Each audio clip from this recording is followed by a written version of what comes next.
The banquet was about to begin.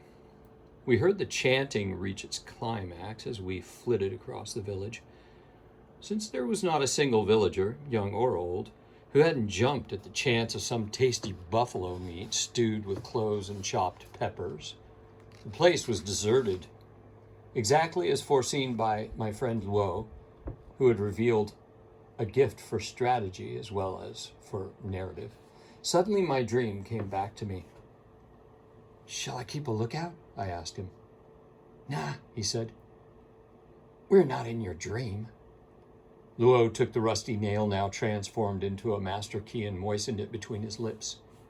The key slid noiselessly into place, turned to the left, then the right, left again, and, fraction the other way, there was a dry metallic click, and the copper padlock yielded at last. We slipped into Four Eyes' house and immediately shut the double doors behind us. The place was so dark we could barely distinguish each other's faces, but there was a sense of imminent departure in the air, which made us ache with envy. I peered out through the slit between the doors. There was not a soul to be seen. To be on the safe side, that is, to make sure no busybody happening to pass would notice the padlock was missing, we pushed the doors far enough out to enable Luo, as planned, to slip one hand through, replace the chain, and fasten the padlock. When Luo switched on his torch, we momentarily forgot all our carefully laid plans and stared in awe, for right there on top of the stack of luggage was the soft leather suitcase, glowing in the dark as though clamoring to reveal its contents. "There it is!" I cried. When planning our strategy a few days earlier, we had come to the conclusion that the success of our illegal entry hinged on one thing: knowing where Four Eyes had hidden his suitcase. How would we find it? Luo had pondered every conceivable solution, and in the end, thank God, he had come up with a plan. It had to be carried out during the farewell banquet. It was a unique opportunity. The poetess was no fool, of course, but she had reached the age at which being well organized becomes all important. Little could be worse on the morning of her departure than a last-minute rush to get the suitcase from wherever it was hidden. Everything would have to be ready in advance and in impeccable order. We crept up to the suitcase. It was tied with a thick rope of plaited straw, knotted crosswise. We removed the rope and raised the lid in silence. Inside, piles of books shone in the light of our torch.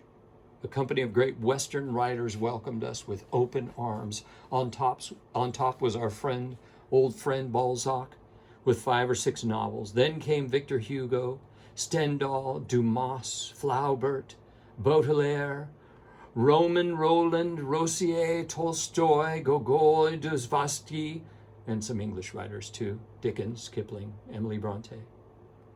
We were beside ourselves. My head reeled as if I'd had too much to drink. I took the novels out of the suitcase one by one, opened them, studied the portraits of the authors, and passed them on to Luo. Brushing them with the tips of my fingers made me feel as if my pale hands were in touch with human lives. "It reminds me of a scene in a film," said Luo. "You know, when a stolen suitcase turns out to be stuffed with money?" "So, are you weeping tears of joy?" I said. "No, all I feel is loathing." "Me too. Loathing for everyone who kept these books from us." Hearing myself utter this last sentence frightened me, as if there might be an eavesdropper hidden somewhere in the room. Such a remark casually dropped could cost several years in prison. "Let's go," Luo said, shutting the suitcase. "Wait. What's the matter?" I'm not sure. Let's have another think.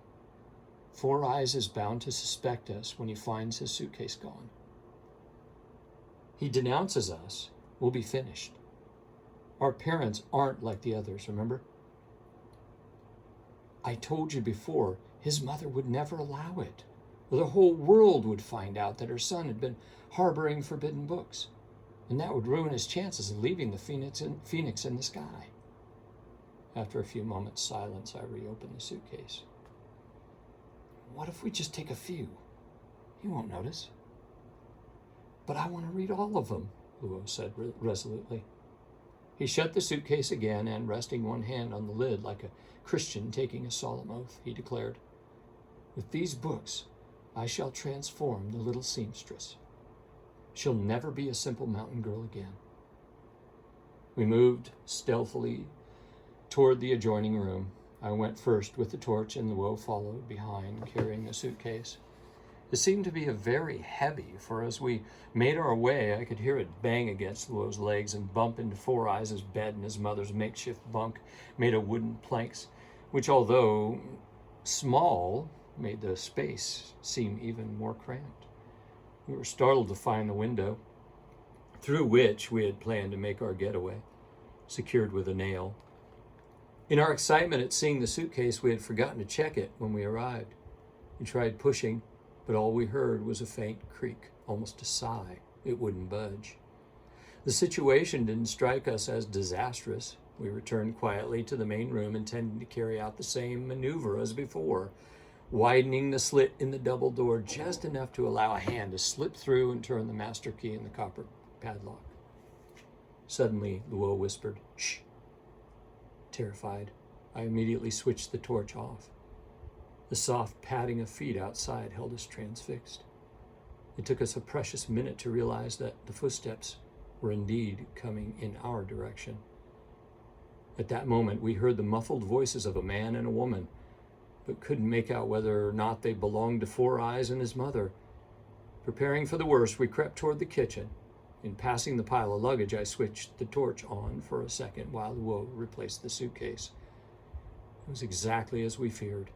Four Eyes and his mother were upon us and would catch us red-handed. They were talking by the door. "I'm sure it's the buffalo blood that has upset me," the son said. "I keep having these evil-smelling burps."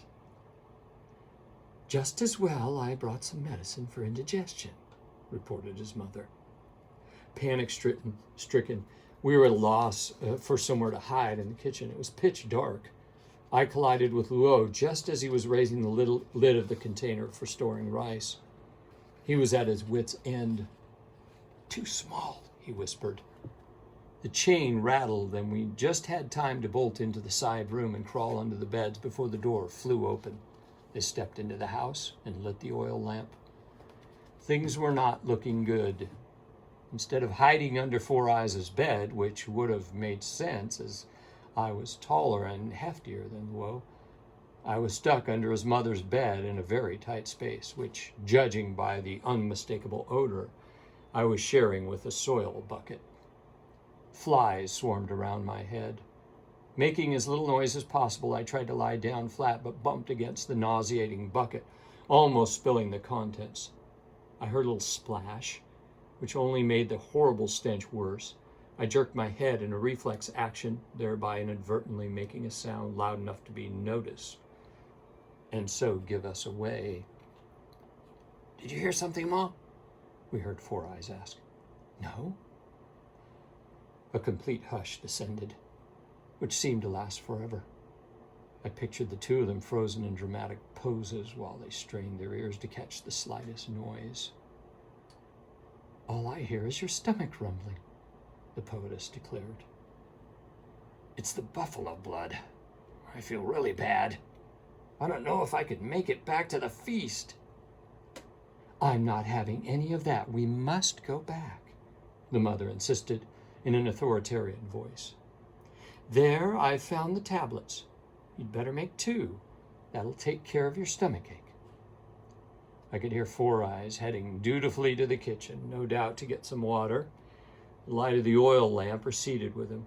Although I couldn't see Luo in the dark, I knew he was just as relieved as I was that we hadn't hidden in the kitchen. After swallowing his tablets, Four Eyes returned to the main room. His mother asked him if he was sure he had tied the rope around the suitcase with the books. "Of course I am. I did it earlier on." "But look, can't you see the rope lying on the floor?" How stupid of us to have opened that suitcase. A shiver ran down my spine as I crouched under the bed. I cursed myself for taking such a risk. In the gloom, I tried in vain to catch the eye of my accomplice. Four Eyes spoke calmly, but his voice betrayed his unease. I dug up the suitcase behind the house as soon as it was dark. When I came inside, I wiped off all the soil and filth and checked carefully to see whether the damp had got to the books. Before leaving home to join the feast, I tied it up with a straw rope. So what happened? Can someone have got into the house while we were out? Holding the lamp in his hand, Four Eyes crossed toward the side room. Under the other bed, I could see Luo's eyes flash in the approaching light. Thank goodness Four Eyes halted in the doorway. Turning round, he declared to his mother, "That's impossible. The window's still nailed fast, and the door was padlocked when we got here." "Still, I think you better look in the suitcase to make sure there aren't any books missing. Those two friends of yours worry me. I told you in my letters I don't know how many times not to get involved with such types. They're so sly, too sly for you. But you wouldn't listen."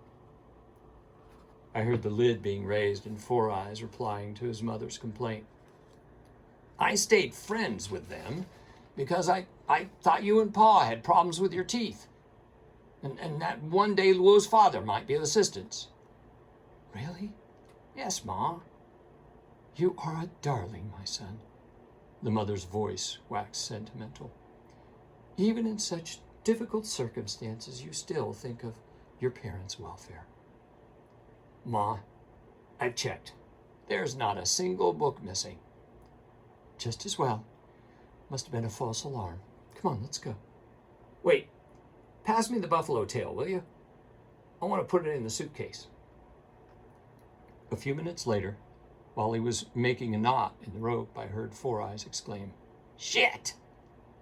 "Mind your language now, my son." "I got the runs," Four Eyes wailed. "Use the bucket in the bedroom." To our immense relief, we heard Four Eyes running out of the house. "Where are you off to?" the mother cried. "To the maize field." "Have you got some paper?" "No," replied the son from afar. "I'll get you some," the mother called. What luck that this would-be poet preferred to relieve his bowels in the open air.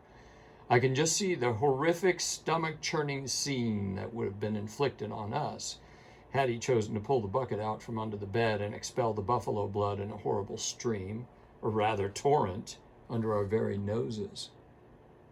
No sooner had the mother run out of the house than I heard Luo murmuring in the dark, "Quick, let's get out of here."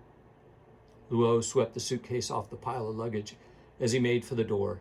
It was only after an hour's headlong flight along the mountain path that we finally dared stop. Luo opened the suitcase. On top of the neatly stacked books lay the buffalo tail, black with a tufted end and stained with dark blood. It was exceptionally long, and no doubt once belonged to the unfortunate buffalo responsible for breaking Four Eyes' glasses.